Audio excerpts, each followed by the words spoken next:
and the media for their live coverage of the proceedings, thus enhancing accountability and transparency of the approval process. Further, the committees appreciate the Director of Public Prosecutions, the Chief Executive Officer of the Ethics and Anti-Corruption Commission, the Commissioner General of the Kenya Revenue Authority, the Chief Executive Officer, the Higher Education Loans Board, the Directorate of Criminal Investigations, and the Registrar of Political Parties for providing references and background checks relating to the suitability of the candidate. Mr. Speaker, sir, I thank you and wish to request the Nyamira Senator. Yes, thank you, Mr. Speaker, sir. I rise to second the nomination of Dr. Patrick Omwanda Amoth to be appointed Director General for Health. Mr. Speaker, I'm a member of the Committee of Health of the Senate. I was privileged, Mr. Speaker, to sit in a joint sitting with members of the National Assembly that undertook this very, very important process. And Mr. Speaker, we must applaud the 2010 Constitution that has made the accountability card for those who want to serve in the public to be very high. Mr. Speaker, we must thank those who sent memoranda to the committee. I specifically want to acknowledge and thank Dr. Wahome, Mr. Speaker, who brought more than, I believe, 500-page memorandum raising an objection on the suitability of Dr. Patrick Amoth. Mr. Speaker, even though the committee did not agree with the issues that were raised by Dr. Wahome, it demonstrated to the public that Parliament undertakes a process that is fair, a process that is open to the public, a process that affords Kenyans, Mr. Speaker, an opportunity to raise any objection they have on the suitability of a candidate, provided, Mr. Speaker, the memorandum and the reasons raised, Mr. Speaker, can demonstrate that such a candidate is not suitable. On this particular instance, Mr. Speaker, though Dr. Wahome's objection did not carry the day, Mr. Speaker, he got a hearing. I remember us hearing him for more than 1.5 hours, Mr. Speaker, as he took us through what he thought was some omissions by Dr. Amoth when he served in this position in an acting capacity during the time when this country was going through COVID. So I want to encourage the likes of Dr. Wahome that even though, Mr. Speaker, his reservations do not carry the day, Mr. Speaker, that should not discourage any Kenyan, Mr. Speaker. We receive the memorandum, we wait. If we are convinced that the nominee is not suitable, that will carry the day.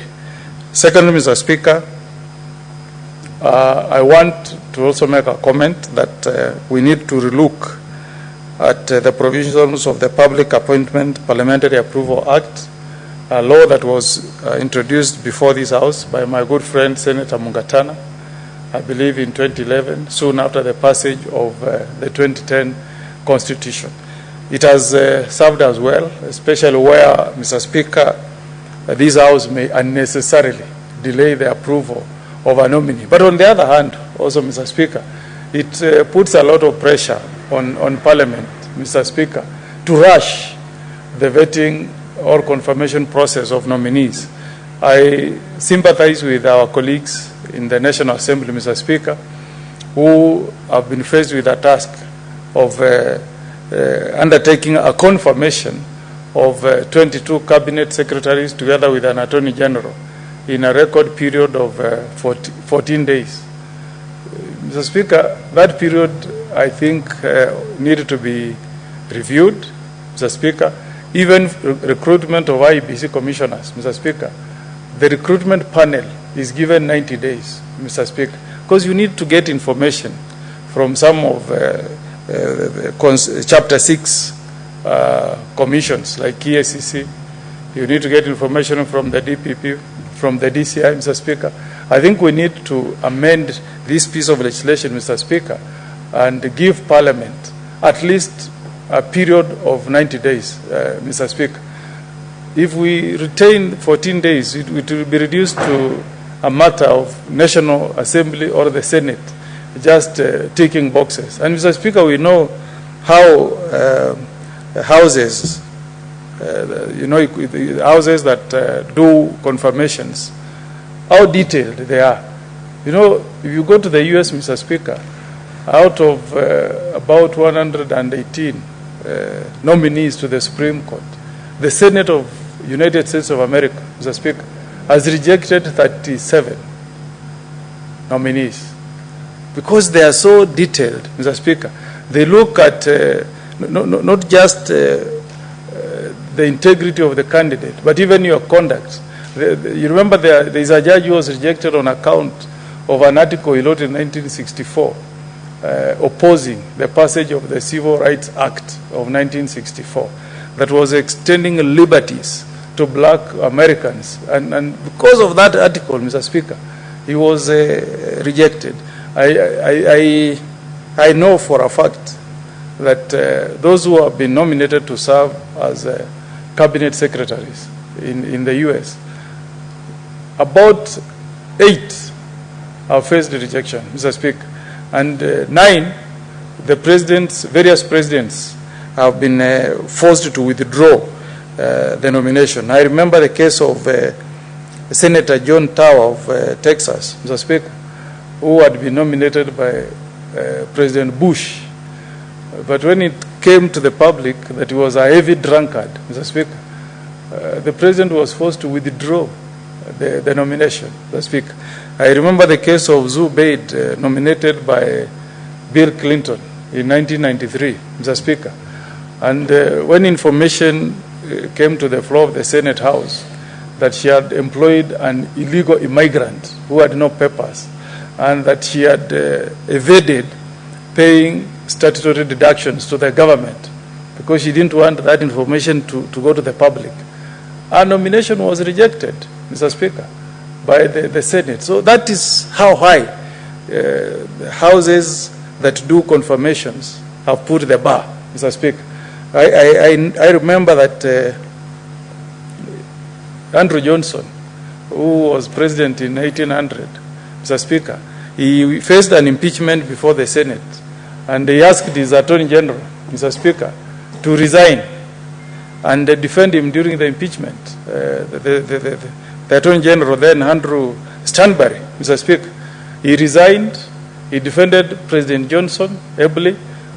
Once Johnson went through the impeachment process in the Senate, he reappointed Henry to take his position back as Attorney General.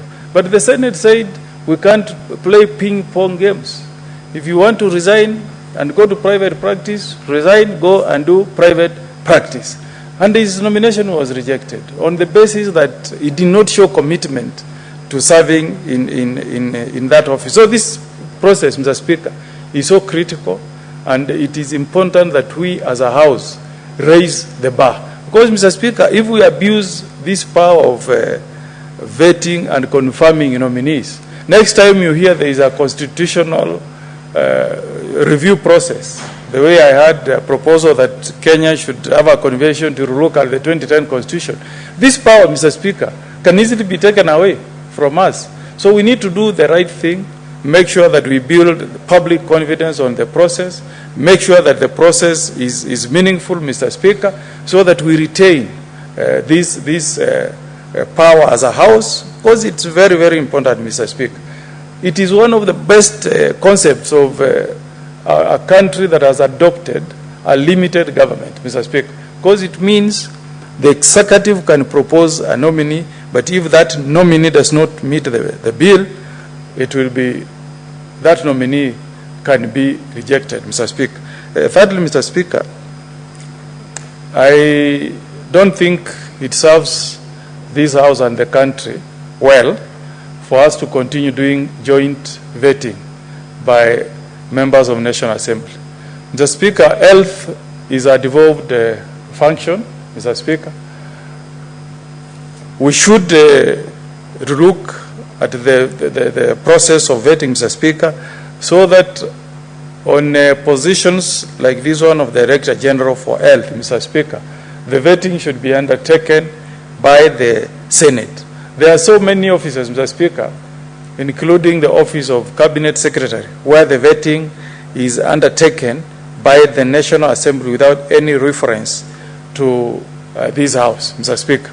So we need to, as a House, revisit this process, Mr. Speaker, so that we demarcate roles for the two houses. Mr. Speaker, I was very impressed when I listened to this nominee. He's a person who has vast experience on health matters. He's a trained medic. Mr. Speaker, graduated from University of Nairobi. It's unfortunate, Mr. Speaker, that we have subjected this Kenyan to be in an acting position for 5 years, Mr. Speaker. I want to ask the executive, Mr. Speaker, not to subject professionals to the anxiety of being in an acting position, Mr. Speaker, for more than 5 years. In fact, it is bad practice, human resource. It's a bad human resource practice, Mr. Speaker, to keep somebody in an acting capacity for 5 years. I hope this is the last we are seeing of a case like this, Mr. Speaker, where we deny a very qualified Kenyans a chance of serving in full capacity in a position where he is well qualified. So as he takes over, Mr. Speaker, we hope that he is going to ensure that Kenyans get access to very quality health care services, Mr. Speaker, from our hospitals, Mr. Speaker.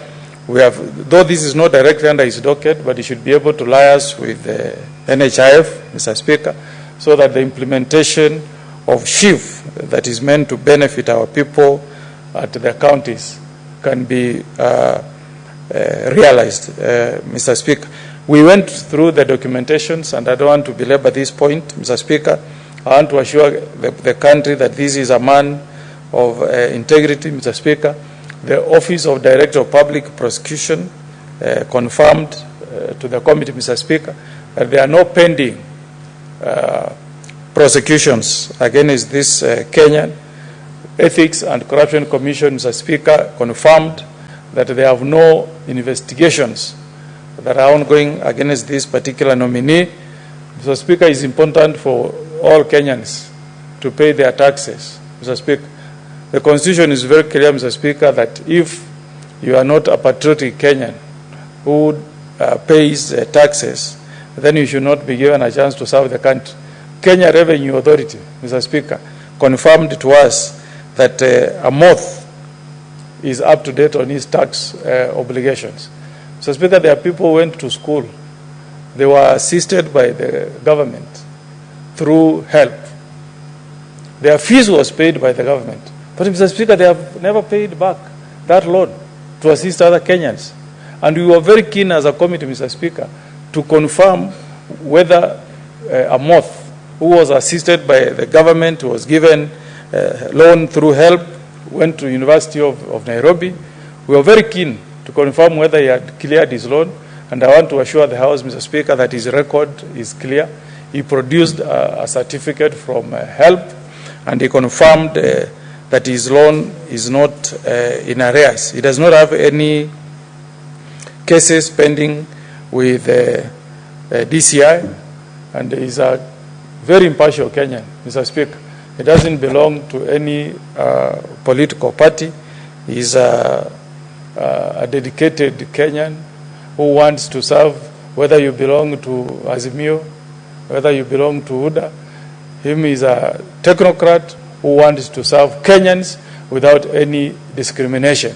So I'm assuring honorable members that this nominee is not a member of any political party. In terms of his financial probity and integrity, Mr. Speaker. You can confirm a nominee, Mr. Speaker, who brings you baggage, who has a lot of debts, who is going to join the public service to look for money to clear his many debts out there, Mr. Speaker. It's important, Mr. Speaker, as a House, when we are approving a nominee, you also look at his finances, Mr. Speaker. Are you bringing somebody on board, Mr. Speaker, who is coming with baggage? But I'm happy to report to the House, Mr. Speaker, that on the case of Amoth, he produced a certificate from Credit Reference Bureau, confirmed that his debts are well managed, Mr. Speaker. He has a loan, Mr. Speaker, but that is taken care of. Like any Kenyan, you need to borrow to advance yourself, but he doesn't have any loan defaults. So he's a guy we can hold in high esteem, and I have no doubt, Mr. Speaker, that this Kenyan will serve us well, and I have no hesitation in seconding his nomination to go and serve us in the as a Director General for Health. Finally, Mr. Speaker, I hope as the National Assembly concludes its vetting, Mr. Speaker, they will abide by the provisions of Article 130 of the Constitution so that we have ethnic and regional diversity. Mr. Speaker, Kenyans are very litigious.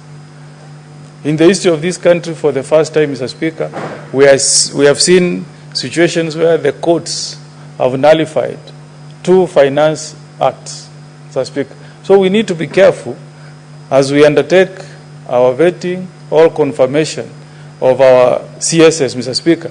We need to ensure that we take care of regional and ethnic diversity, Mr. Speaker. And I hope His Excellency the President will very soon address the issue of imbalances on permanent principal secretaries. So, Speaker, people like Pokomos, where Mkatana comes from, they don't have a permanent secretary, they don't have a cabinet secretary. Nyamira, Mr. Speaker, where I come from, we don't have a principal secretary, we don't have a cabinet secretary. You go to Kuria, they have 2 constituencies, Mr. Speaker. There is no principal secretary, no cabinet secretary. The same with the Taitas, Mr. Speaker. We need to build a Kenya where all of us have a sense of belonging, Mr. Speaker. It doesn't mean, Mr. Speaker, that if you come from a small county like Nyamira, where you have 4 constituencies, that you cannot rise to be a cabinet secretary or a principal secretary, Mr. Speaker. One of the most successful cabinet secretaries, Dr. Fred Matiang'i, hailed from Nyamira, Mr. Speaker. So we need, Mr. Speaker, to see the face of Kenya in our executive, Mr. Speaker. So this idea of a broad-based government, Mr. Speaker, should extend to principal secretaries, Mr. Speaker. Those who have been lucky to get cabinet secretaries should not again benefit from the position of principal secretaries, Mr. Speaker. If Kisii County, for example, has gotten the position of cabinet secretary, let Nyamira benefit with a position of principal secretary. This cake belongs to all of us. We can share it, and all of us can feel happy and appreciate the beauty of being a Kenyan, Mr. Speaker. With those remarks, Mr. Speaker, I second this report. Thank you.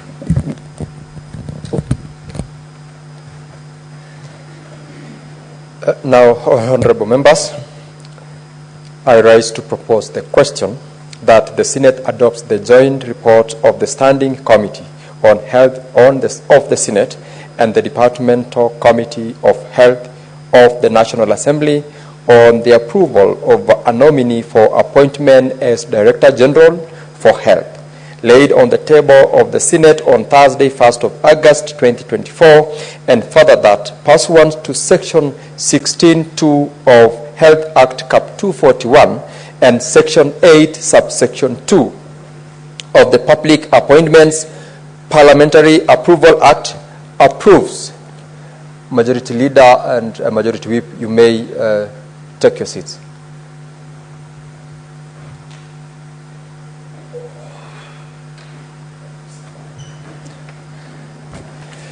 And pursuant to Section 8(2) of the Public Appointments Parliamentary Approval Act, approves the nomination of Dr. Patrick Omwanda Amof, EBS, for appointment as the Director General for Health.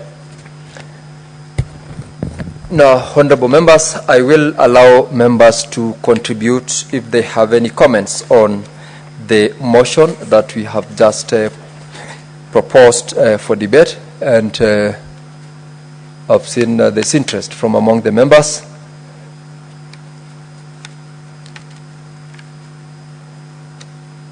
I will ask, I'll allow Senator Mungatana Danson Buya to go first.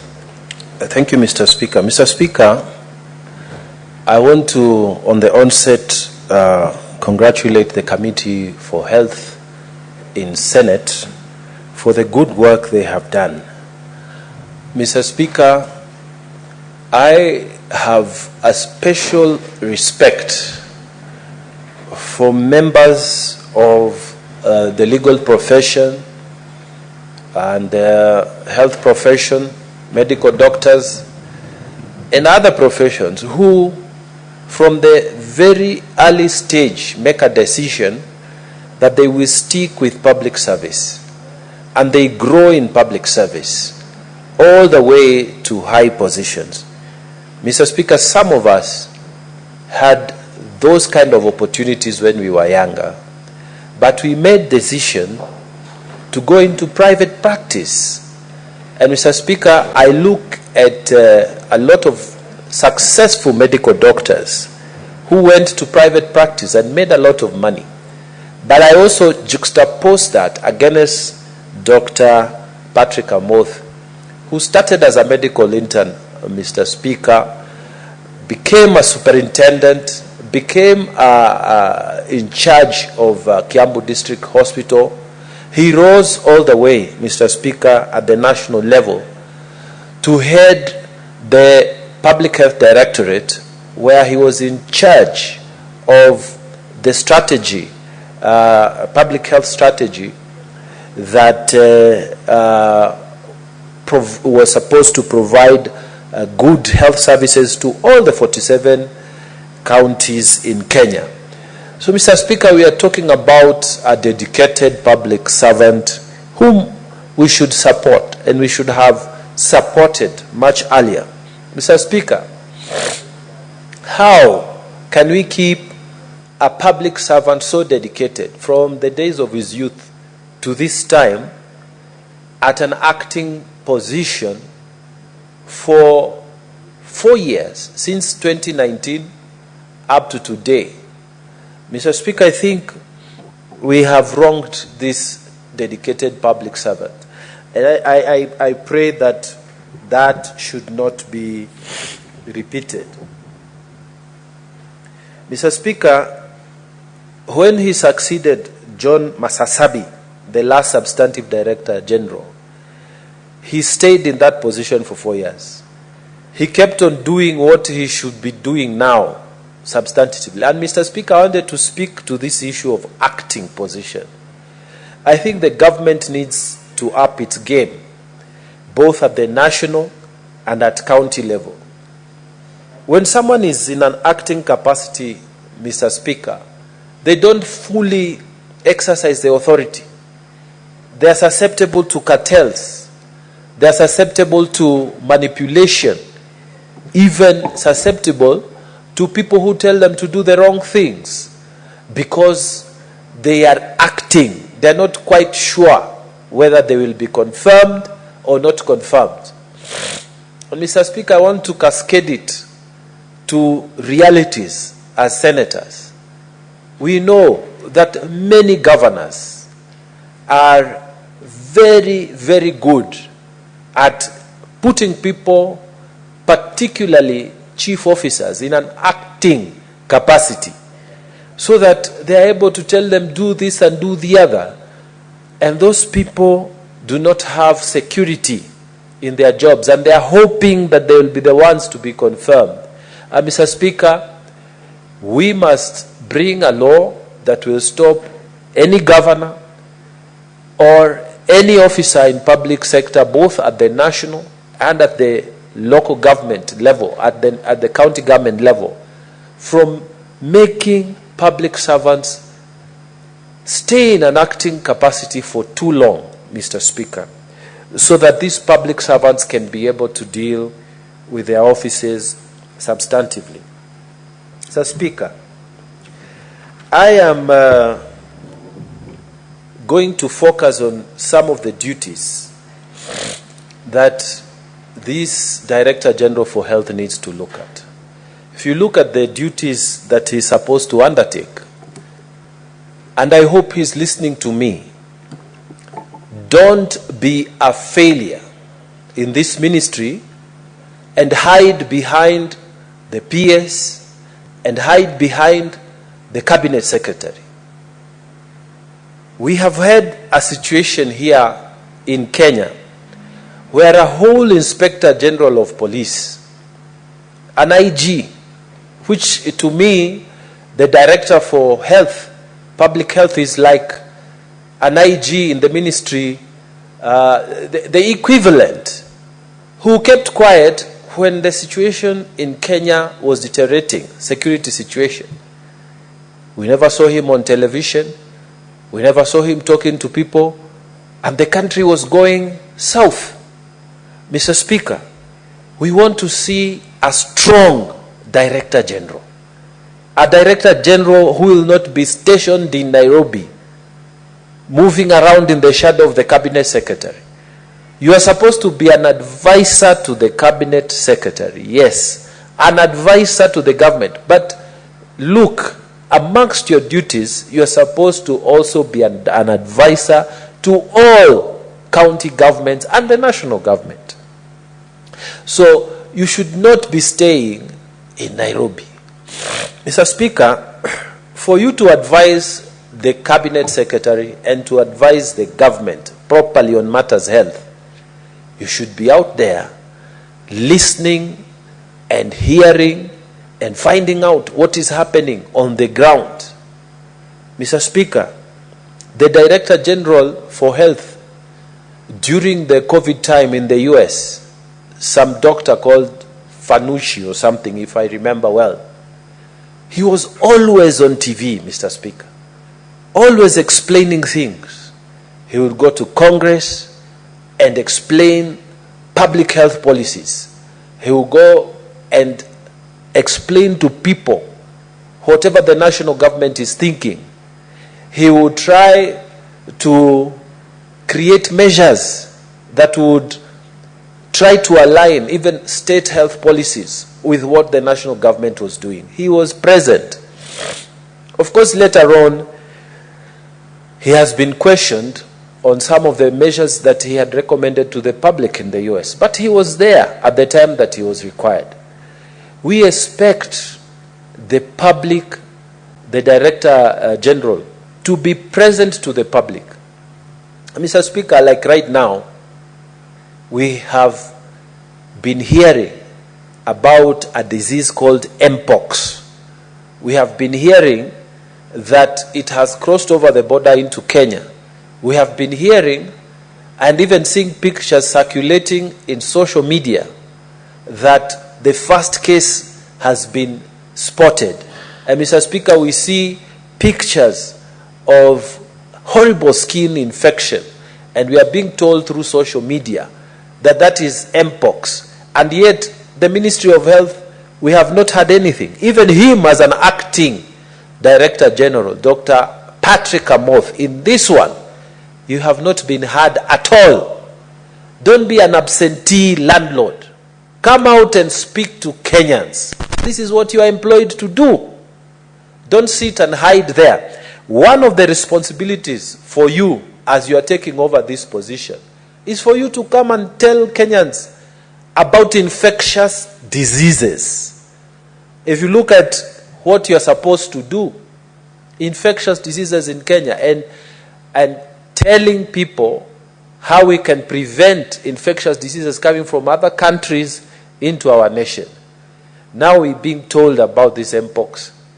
Now you have left me, Senator Mungatana, my children, my constituents, my voters, and all my associates at the mercy of social media. Nobody is speaking about this thing. And you are there, even if you are in an acting capacity. Listen to me. Get out of the shadows of cabinet secretaries, the shadows of politicians. Come out and do your duty.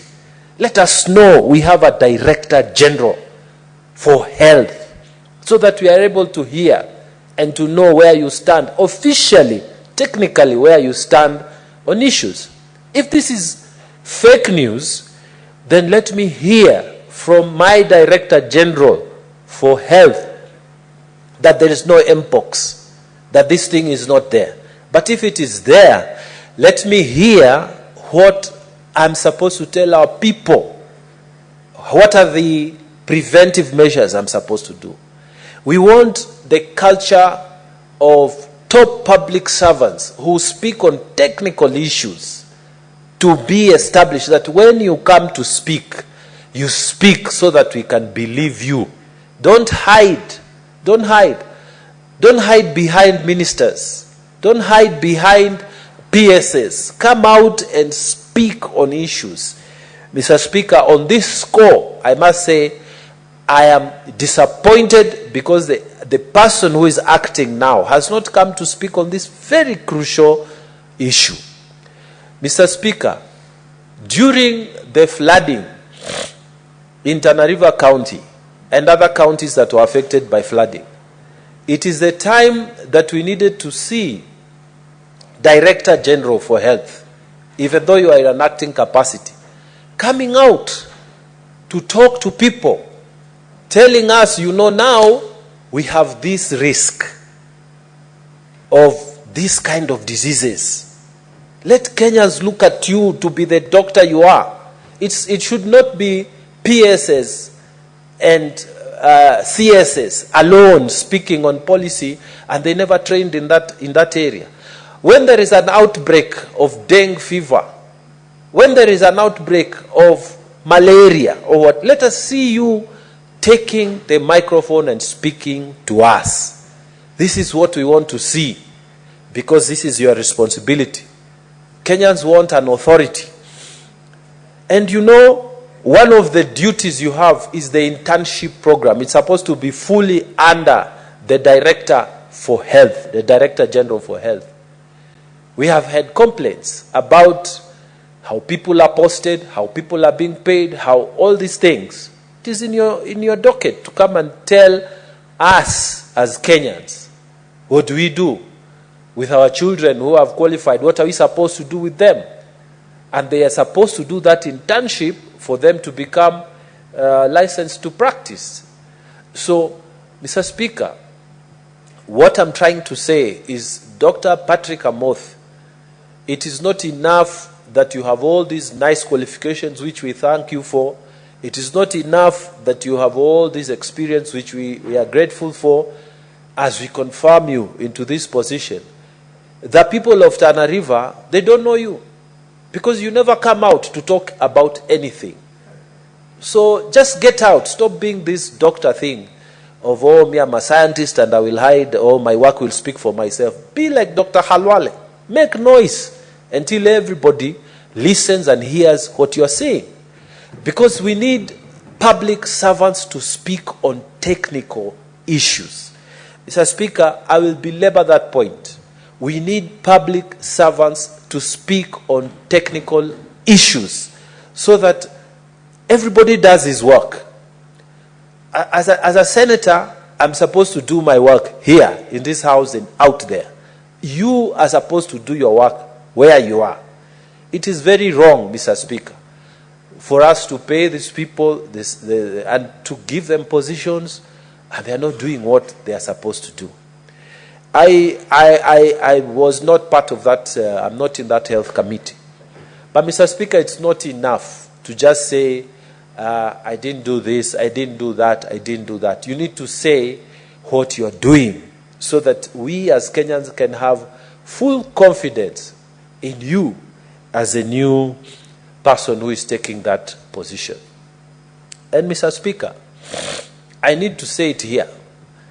that one of the senators here who was speaking said, this man does not belong to this political party or other what, so he will give fair opportunity or service to every Kenyan. I think that's the wrong way to approach these matters. When you are being asked to take up public positions, we are not asking you to forfeit your Christian beliefs or Hindu beliefs or heathen beliefs, whatever it is. We are not asking you to do that. We are also not asking you to stop saying you belong to UDA or you belong to whatever other political party. Your belonging or not belonging is not the issue. The issue is, are you capable of doing the work that is before you? And Mr. Speaker, we need to accept that people can have different opinions, but when it comes to work, people must be able to execute the duties which we have selected them or elected them to do. And very quickly, I want to mention, Mr. Speaker, that a lot of controversy is coming around the nomination process and the vetting process, and my colleagues have mentioned about it. I hope the other motion will come, but just quickly to mention, Mr. Speaker, there was a cabinet secretary for transportation in Obama's administration, first administration. He was called Ray LaHood. And Ray LaHood resigned at some point from Obama's administration because he said he wanted to pursue more lucrative opportunities outside government. So we need to have honest people, people who will say, up to here, now I've got children going to university, I need to earn more money, and I can't do this job, I don't want to do this job, I want to go and look for money outside. Let us have that kind of thing, honesty of that level. Mr. Speaker, also, that man was a Republican, and Obama was a president who was a Democrat. He was a cabinet nominee in a Democratic president, but he was a Republican. But that didn't mean that the Republicans all of a sudden and the Democrats had merged and they were forming government. Kenyans must start accepting that if we took the US system, all these nominees that are coming, they are coming as individuals. We are not merging political parties. In fact, it would be very untidy to have that kind of a situation. Many secretaries of states in the US, and it's the system we are copying here, many of them, Mr. Speaker, they have served in different administrations and with different presidents, and they belong to different political parties. And it did not matter, because, Mr. Speaker, when the president is picking his judges, when the president is picking his military defense council, when the president is picking his cabinet, Mr. Speaker, he is acting as the head of state. He's acting like the person who is supposed to be in charge of this country everywhere. And when we are appointing judges or chief of defense forces, we don't ask which political party you belong to. The cabinet now in Kenya, people must start accepting the cabinet is just like the military council. It's just like the commissions here that we are appointing here. We don't ask people which political parties they belong to. We must start accepting that people from different political persuasions will serve in the cabinet, because in Kenya, that is how it is. So, Mr. Speaker, my prayer is that as you go into this job, Dr. Patrick Amoth, may you do it as a Kenyan, and may you come out full force to be heard. May the people of Tana River also know you And I am also booking you on the floor of this Senate to come and visit so that you see what is happening as you advise the Cabinet Secretary for Health and the national government. Mr. Speaker, I beg to support the report. Thank you. Thank you very much, Senator Mungatana, for your contribution. Honorable members, we don't seem to have members interested in contributing, and I will call upon the mover to reply.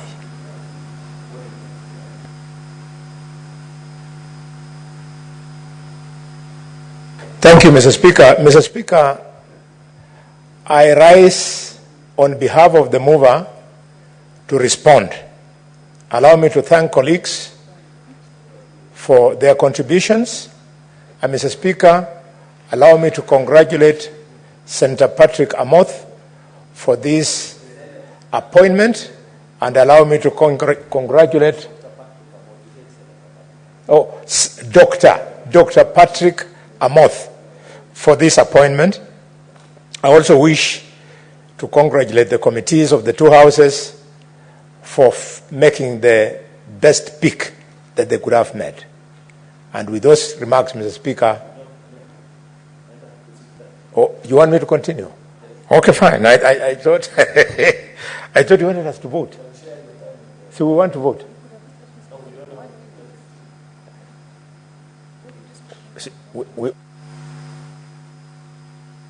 Mr. Speaker, before I conclude my response, I have received a gracious request from my daughter here by my own brother called Karen. I'll give her 2 minutes to make... Senator Boni, Senator Boni, remember earlier on I had indicated that there was no one interested, but I assume that courtesy of your interest on this matter, probably Senator Nyamu has equally been inspired. She was threatening to impeach me as... Very well. You will share your time to reply. Yes. So that Senator Nyamu can just speak to the report and allows, or rather permits you to conclude your reply to this motion. Yes. So I give you 2 minutes before I respond, before we vote. Senator Nyamu, proceed. Thank you, Mr. Speaker. You know, the issue of public health is one of interest, and particularly even in Nairobi County. Mr. Speaker, I rise to contribute to this motion on the confirmation of the nominee for for the Director General for Public Health, Dr. Patrick Omwanda Amoth. Mr. Speaker, Dr. Amoth has a very impressive background in a very impressive education background in medicine and public health. He has also demonstrated that he has the knowledge and the experience, having acted for 4 years in the same position, Mr. Speaker. And he has also contributed, he has had major contributions to the public health sector in the country. He has contributed to the strategies and the existing health policies over time. He has also demonstrated leadership in medical crisis during, for example, the medical pandemic of COVID-19. Mr. Speaker, he has also gotten the endorsement of both health committees in both houses, confirming his suitability for the position, Mr. Speaker. And what does the future of medicine and of the public health hold under Dr. Omoth, Mr. Speaker? During his interview, I saw him commit to innovation and improving the sector, which is very important because the health sector is changing rapidly every other day internationally, and we will need someone who is progressive to adopt with the innovation and all that, Mr. Speaker. He has also committed to address the challenges that we face today, the access to health by the public, the education of health, Mr. Speaker, and also the challenge of the availability of the health services, Mr. Speaker. And with those few remarks, because of time, Mr. Speaker, I want to support this motion. Amen. Thank you. Senator Boni, your time now is available to close on your reply. Thank you, Mr. Speaker. Mr. Speaker, I was just congratulating my colleague in the profession, and I'm glad that a man who has been forced to act for 5 years is finally getting the job. I believe, had he not been acting, the crisis that the country went through in terms of the strike by medical workers, maybe it would have been averted or solved faster. Mr. Speaker, Dr. Amoth is not only a medical specialist, but he has also undergone training in Israel on management of health management systems. This kind of training is just what we need if we are going to build a proper policy that is currently lacking in the devolved structure of managing health, Mr. Speaker. Mr. Speaker, in the interest of time, may I use this last minute to request the chair that I reply and I beg to request that the question be put to another date under the standing order number 66.3. Thank you. 66.3. Thank you, Mr. Speaker. Thank you, Senator Boni. And pursuant to the provisions of Standing Order 66.3, putting of the question as regards this particular motion is deferred to the next sitting of this House. And now, honorable members, let's rise. Honorable Senators, it's now 6:30 p.m., time to adjourn the Senate. The Senate therefore stands adjourned until tomorrow, Wednesday, 7th of August 2024 at 9:30 a.m.